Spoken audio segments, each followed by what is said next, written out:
All right, and helping us stay vigilant is an incredible guest coming up, the powerful filmmaker, director, Craig Renaud. But before I get to him, I'm going to ask Chris to play the trailer from this groundbreaking film that you need to check out. Here it is. We're joined by the Renaud brothers, Arkansas filmmakers. Brent, let's go. Okay. Oh, let's get out of here. When Brent told me that he wanted to be a documentary filmmaker, I followed my older brother to the most dangerous places in the world. They're locking in on us. We've just got some breaking news. Brent Renaud, an American photojournalist, has been killed. Brent lost his life documenting the horrors of the battlefield in Ukraine. The work that he was doing, the bravery with which he did it. My name is Brent Renaud. This is my brother, Craig. Besides my brother, I struggle to make friends. Autism tells you very little about a person. I can be calm as a Zen monk in a disaster zone. Soldiers over there. But the cocktail party in Brooklyn was absolutely terrifying. Brent was very intense and quiet. You put the camera down? Yep. He filmed on the front line of conflicts all around the world. But what he cared about the most were the people caught in the middle. Describe what you see.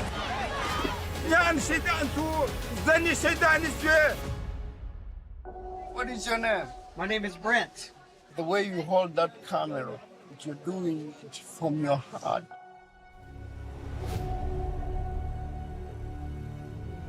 All right, this film is something you need to see. It's something you need to share. It's something you need to know about. And helping us stay vigilant is the director, a groundbreaking filmmaker who I met, I think, when he first did Warrior Champions. He's done films about conflicts and issues around the world. Dope Sick Love, Meth Storm, Shelter, Last Chance High, Little Rock Central 50 years later. He and his brother won a Peabody and Emmy, 2 Columbia DuPont Awards, 2 Overseas Press Club Awards, a Webby and Edward R. Murrow, and he created the Brent Renaud Foundation to honor his brother's memory and to continue the family's commitment to mentoring aspiring filmmakers. A really incredible guy. I'm so thankful to have him here today, and especially now. The great and powerful Craig Renaud is finally here on Independent Americans. Welcome, sir. Thank you. Thank you. I know that was a long intro, man. There's a lot going on in the world, and your work has always touched on all of it. But first off, congratulations, man. Congratulations. How you feeling? I feel great. You know, honestly, if we had not been shortlisted yesterday, I would have felt great because, you know, we set out to immortalize Brent, my brother, who was killed in Ukraine on March 13th, 2022. You know, we wanted people to know about him, wanted people to know how compassionate of a filmmaker he was. So I felt blessed that it's on HBO. You can watch it streaming on HBO right now. And so the shortlist announcement yesterday was incredible news, but mainly just to keep having impact with Brent's story and what happened to him and the people and the places that we've filmed all over the world in conflict for the last 20 years. So, you know, Craig, this has been a wild, I think, unimaginable roller coaster for you. But I'm going to ask you the same question I ask everybody. Where are you and how are you, my friend?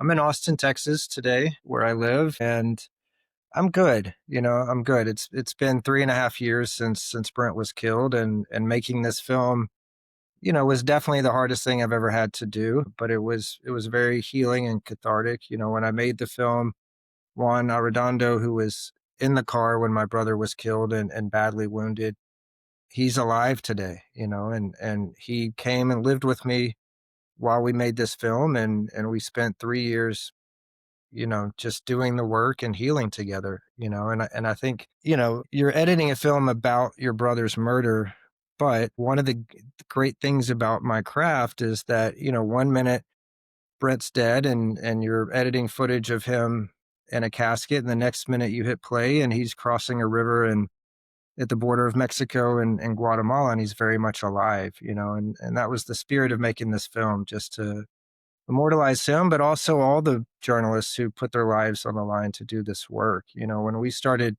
working on this film, Brent was the first American killed in Ukraine.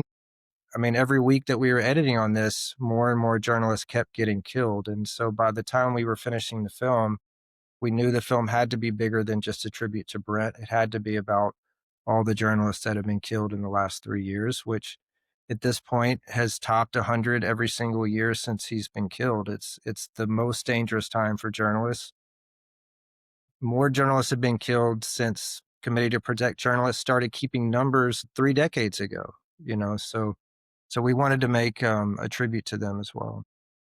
So I think I met you guys, it was like almost 20 years ago. I mean, I'm trying to remember when we first met, man, right? But was it Off to War that came first, right? I think, I met you guys and I learned about your commitment to the Guard and to telling our stories. Then you guys did Warrior Champions, incredible film about Melissa Stockwell and some other Paralympians and veterans who we then honored. Yeah, you guys did that with us, right? You guys were a producer on that film. Yep, we were proud to be with you on that, man. It was this story has come through so many different chapters. And then you did Storm the Hill, right? Taking the Hill, about veterans in Congress. But I always remember when I first met you guys. I mean, you were already kind of growing to be legends in Arkansas, but you had this deep commitment to telling the story of this National Guard unit before it was really being told. Right. I mean, look, can you look back on that project in particular and the other projects you've done that I've been in contact with you about? Because you and your brother, you guys were always courageous. You were always down to earth. You were always real. And you were so humble and at the same time getting massive awards and worldwide recognition. But can you maybe go back in a time machine and take us back to, those early films and maybe that one in particular? Yeah. So we started with John Alpert, who is another legendary documentary filmmaker who has the Downtown Community Television Center in New York. Brent saw one of his films when Brent was a graduate student in sociology at Columbia. He saw one of John's films. He was so inspired, he went the next day down to DCTV and begged for an internship. Calls me. I'm out in Oregon in college. Not long after, I follow him to New York, and then we started interning for John and eventually became his editors, and then eventually started filming with him. And then 9/11 happened. And 9/11 happened right as we were finishing our first feature film for HBO called Dope Sick Love, where we had spent a year on the streets with heroin addicts. And John said, look, I'm going to Afghanistan. I think you guys are ready, but I'm not going to put any pressure on you to go to war zones. And we were all in from that moment, so that began our career of going into conflict areas. It wasn't something we set out to do career-wise when we first got into it. But once we started going and could survive, you start getting known for that. And then the next thing we know, we're in Iraq with John. And then we had come back from Iraq. We were actually in Iraq just before Saddam was out of power and the bombing started. We went into Iraq with John Alpert and Dan Rather as part of that crew that, when Dan Rather did his interview with Saddam right before the war started. And so I had just come back, and my best friend, Bart Bryant, is getting married in New Mexico. His father is a colonel in the National Guard, pulls me off to the side of the wedding and is like, how was Iraq? And he's a Vietnam veteran and was asking me how things were. And he said, look, nobody knows this, but the Arkansas National Guard is about a week away from being called up for the largest deployment since the Korean War. It was going to be over 3,000 Arkansas National Guard soldiers who were, if you remember, that was 2004. So they would have been rotating out right as you were probably coming home from your first year in Iraq. And he said, I think I can get you access. He was close friends with General Chastain, who was going to be in charge of this brigade. And next thing you know, we're talking and they give us access. And I think the reason our access was so unique is because we were from Arkansas. We said from the beginning, this won't be a political thing. This will be a historical document about this historic deployment. And we stuck to that, and so we let soldiers speak their minds. And I think as guardsmen, they really appreciated that. We didn't come in with an agenda, and every soldier, as you know, in the military has very, very different opinions and views. So and we were Arkansas guys, and I think they trusted us more and more as we went through it, and it would be interesting. We would be in downtown Baghdad, and CBS or ABC or NBC would walk up to these guys and they would have, remember those cards that they had, the talking points of what they're supposed to say. They would answer those guys and then turn around to us with our cameras and tell us how they really felt, because we were embedded with them for a year. And going through combat with them.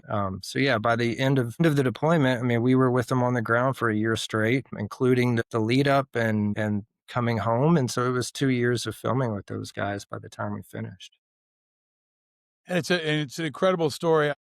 And everything you guys have done has been groundbreaking. I mean, this was really early in the war. It was a high level of access. People didn't understand the National Guard. And we'll link to it in the show notes, but I encourage everybody who's listening or watching to check out all your work. I mean, it's the holidays are coming up. If you're going to be hunkered down in the cold, it's important stuff.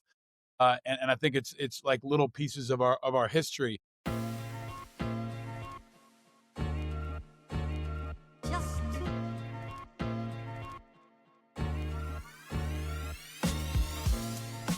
As you think about that, Craig, and you think about all the work you've been doing, we're living in an environment now where the press has been demonized, has been targeted by the president. The idea of an embedded press unit that's objective with our military is almost incomprehensible at a time when Trump and Hegseth have replaced the press corps and CBS and Fox with Laura Loomer and the My Pillow guys TV network. We can't even get videos. We can't even get information. We can't even get briefings.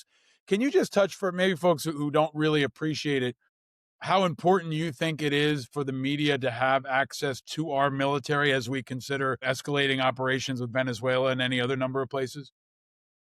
Yeah, I think it's very important, and for a number of different reasons. I mean, there was, especially with the National Guard, with these being, civilians and citizen soldiers, and especially what was going on with their families back home, because one thing that we did after war is we were simultaneously filming on the ground in Iraq, but also the families back home. And we were capturing those phone calls and people coming home on R&R and those kind of things. And so I can't imagine during that time, those families not being able to see the truth of what was going on the ground, and we had full embedded access. There was definitely things that came out in our episodes that were upsetting to the Pentagon at the time, but we were never kicked out. We were never stripped of our embed status because we stuck to what we said we were going to do, which was tell the objective truth. We never had voiceovers. We never inserted anything.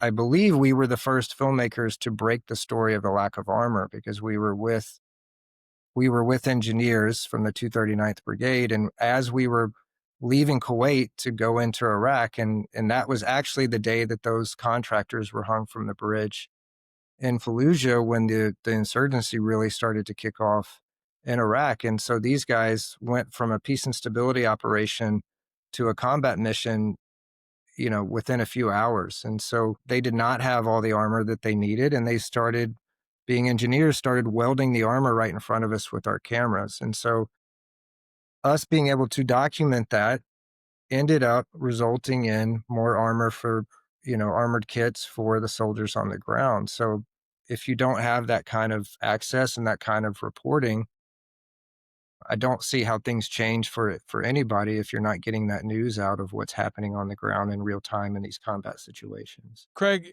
when I look at like the body of work that you and Brent have built, so much of it is about understanding the cost of conflict, of war, of pain. And the film that you have now pushed front and center about the life and death of your brother is, I don't know, maybe one of the most overwhelming things I've ever seen or been around. And at the same time, one of the most courageous and beautiful. I mean, I remember when I learned the news and I reached out to you. I have friends, and you guys in particular, who've been in so many hot zones that I was always kind of always looking for your names, right? Like in the same way I look for the names of guys I served with, because I knew you all always run in when others run out.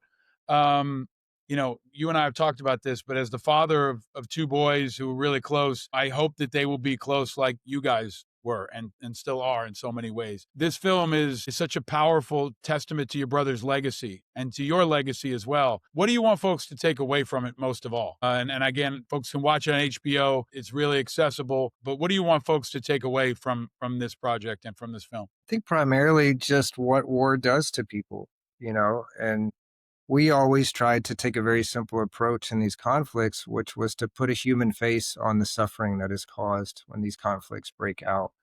We hear about the numbers in the news and what's going on, but I think until you're on the ground face to face with the people who are caught in the middle, you don't you just can't comprehend it. And that was always our goal, was just to go in and capture people and tell their stories while they were going through this in real time. We're verite documentary filmmakers, meaning that everything we film, we want it to be in the present tense. We don't interview people after the fact and talk about what happened to them. We want to be right there with them, living with them, which is why it's so dangerous what we do, and ultimately why Brent got killed, because we have to be right there with everybody close up. That was always our goal, and that's what I hope with this film, is that people see why it was worth it to Brent to give his life doing this work, and he was committed to it, and he was compassionate about it, and it was always the compassion for the people caught in the middle, and just hoping that our films would have some sort of impact towards peace.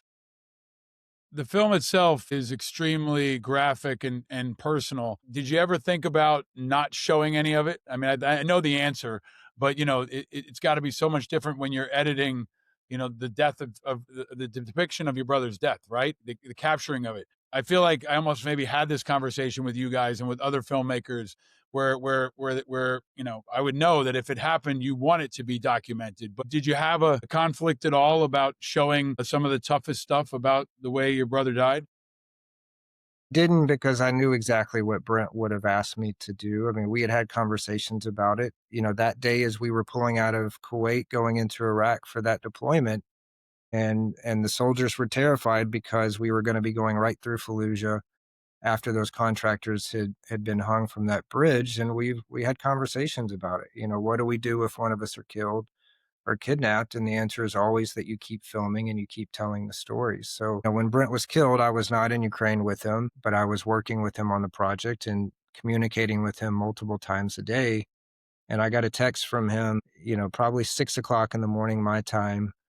And he said, "I've arrived to the front lines in Arpine." And I just simply said, "Be careful." And, not long after, I woke up to a phone call from Juan, who was traveling with him. And I immediately thought, this can't be good.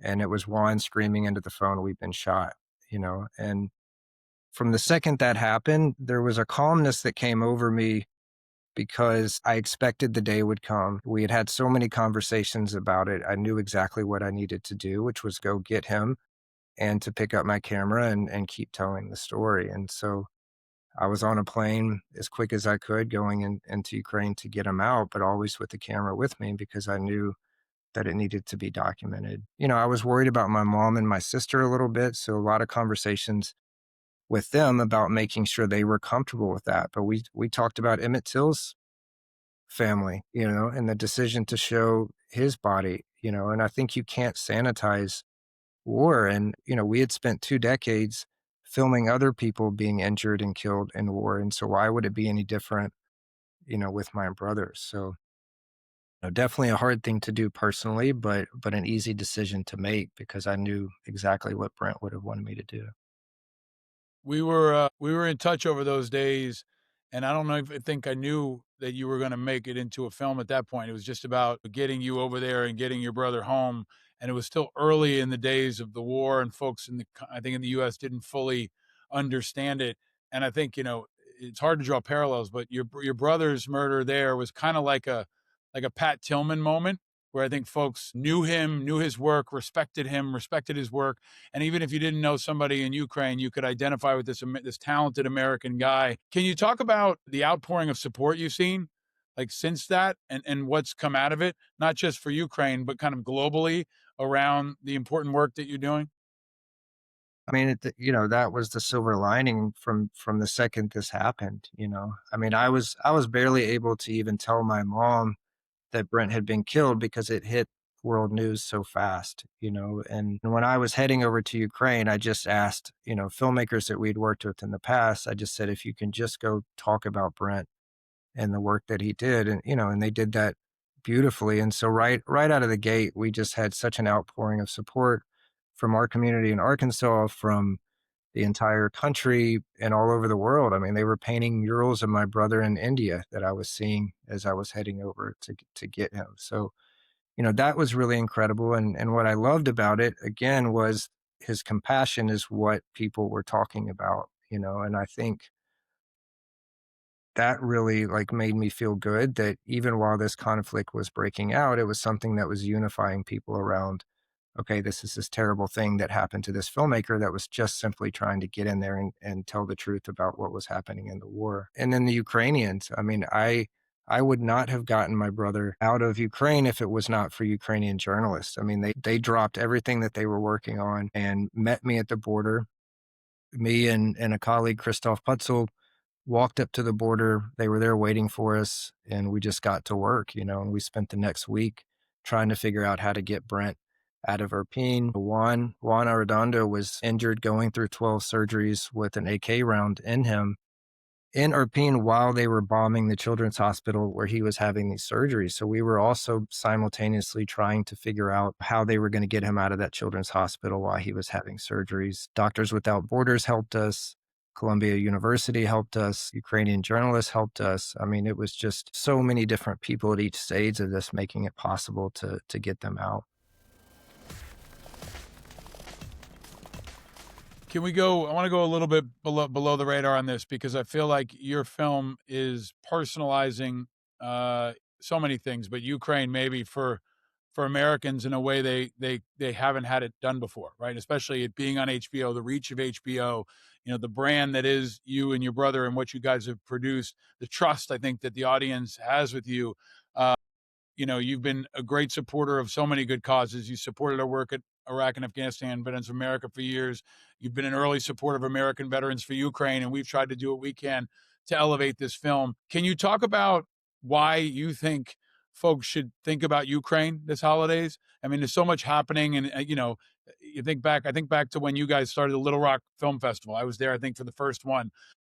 You're so trusted in Little Rock, Arkansas, and you guys brought something home to Arkansas, a place I think is often forgotten by the national news and by politicians. But can you maybe bring it home to Arkansas and all the places like Arkansas? Why should folks care and think about Ukraine this holiday season? I mean, when I started making this film and even editing it, I was thinking this war will be over soon, and I wanted to finish the film you know, while it was still relevant. I never would have thought this conflict would still be going on. And so I think for so many different reasons, I think people should be thinking about this like they should all conflicts, because if it can happen anywhere, it can happen here. And also because Ukrainians are a part of our country as well. I mean, I was just coming back from a screening in London where we screened the film, and the Border Patrol customs person at Newark Airport, I noticed his name tag, and he asked me what I'd been doing. I said I was screening a film about my brother. Who's your brother? Brent Renaud. And he's like, oh my God, I'm Ukrainian. You know, my family's from Ukraine. And we just started talking about the war, you know, and Ukrainians are part of our country as well, you know. So I just think, you know, everybody should have compassion for anybody who is going through these conflicts, and it can happen here just as easily. So Buddy Buka is a Medal of Honor, was a Medal of Honor recipient that we lost, I think, in the last year. He was an incredible hero. And he told me every time a Medal of Honor recipient tells their story of heroism, their story of gallantry, it hurts. It hurts real bad. And it's a sacrifice because they have to rip it out of them and tell it and share it. And I feel like every time you tell your brother's story, it's got to hurt. But it's a sacrifice, and it's leadership, and it's heroism. And I just want to thank you for it. Thank you for sharing it and for celebrating it, and for the way you've been carrying yourself with an unimaginable amount of honor and nobility, as you always have, but especially through all this. And I wanted to shout out Juan as well, who I met at the screening and saw at the screening, and he's been through such a hard recovery, and he's a hero. I hope he'll join us on this show as well. But the two of you guys and your brother represent the best of what this country is all about at a time when what this country is all about is in question. So I just want to celebrate that and thank you for your leadership, but also ask you, outside of hopefully winning an Oscar next year, what's next? What's the next project you want to take on? I'm working on a memoir right now that's a bit of a dual memoir. Brent was a prolific writer. He always had a journal, whatever conflict zone we were in. And fortunately, I have his voice in all of those. And so I'm working on a memoir that comes from both of our voices that covers over 20 years of war. Is there anything else you want to share, man? We're going to go to something good, especially in a show like this. I'm going to end with something good. But anything else you want folks to think about or know? I mean, we've been friends a long time, man, and I've seen a lot of folks step up and do hard things, but I don't know if I've seen anybody do something as hard as what you've done and what you continue to do. But is there anything else you want folks to think about or anything you want to share? Yeah, I just think, I want people to think about, what they are blessed with, especially in a time of holidays. I mean, I think one thing that I took for granted doing this work was how difficult it would be on our families if one of us were killed. And now that I have gone through this tragedy for 3.5 years, I think about I'm just one small story. Every Ukrainian that is still in Ukraine. I mean, I picked up my brother's body and I left and I came home and I've been in the safety of my home for 3.5 years editing this film. Most Ukrainians there have dealt with suffering you can't imagine on a daily basis for the last 3.5 years. So I just hope people will appreciate what they have, but also think about what other people are going through and just be decent, and try not to get pulled into taking sides of conflicts or taking sides of politics and just be decent to one another. I love that, man. You and your brother and your whole family are always decent and then some. You're always good and the best kind of good. And that'll bring me into the final segment. Something good, oh, something sweet. Feel the fire. I'm going to go first, then I'll come to you, man. I'm going to stick on the Ukraine theme. We've focused on it a lot over this show. Sometimes we've let it go too far. We're going to keep that focus because I think it's the most important fight of our time. I've been outspoken about how the Ukrainians are standing up for democracy around the world, and they have been a light, especially in times like this. And there's an amazing organization called St. Javelin that has been creating some pretty awesome gear over the couple of years to support the fight for freedom and democracy against evil and tyranny. stjavelin.com. They've got awesome, everything from backpacks to t-shirts. So much of it is made in Ukraine. It celebrates Ukrainian heritage. They've got keychains made out of shells. It's really innovative and creative stuff, but it also supports the cause. And if you want to look for a creative way to honor someone or support the cause and give somebody a kick-ass piece of gear, I recommend you check out St. Javelin and support all they do. That's my something good. All right, over to you, my friend. Craig, what do you got? What's something good? Today is my nephew's birthday. He's a Navy veteran. So we'll go out and celebrate that today. So that's really good. And we'll celebrate his birthday and we'll celebrate this Oscar shortlist that hopefully will continue to immortalize my brother. That is awesome. Happy birthday to your nephew. You can also celebrate the Navy's nail-biter win over Army this past weekend. But I'm just so honored to be around you and your team and so happy that the Oscars got it right. I think there's a lot of folks who want to take shots at Hollywood or at entertainment, but I think that this piece of work is such an example of how the creative work can really break through, and to see it recognized and to see the story continue and to get, more platforms for you and the cause are really, really extraordinary. So I just want to thank you, man, for your friendship, for your leadership, for your sacrifice, for all your works, because everything you've done throughout your life has been extraordinary. And whatever you do going forward is going to be the same. And, I miss you, brother. And I hope that at least this conversation can be in the spirit of something he'd be proud of. And we're going to keep it going, man, as I know you will. Yeah. And I appreciate you. I mean, you were calling my phone the second this happened to my brother, just simply saying, how can I help? And you've done that for 3.5 years, as Bonnie Carroll did, one of your partners. So that was very, very helpful to us and much appreciated.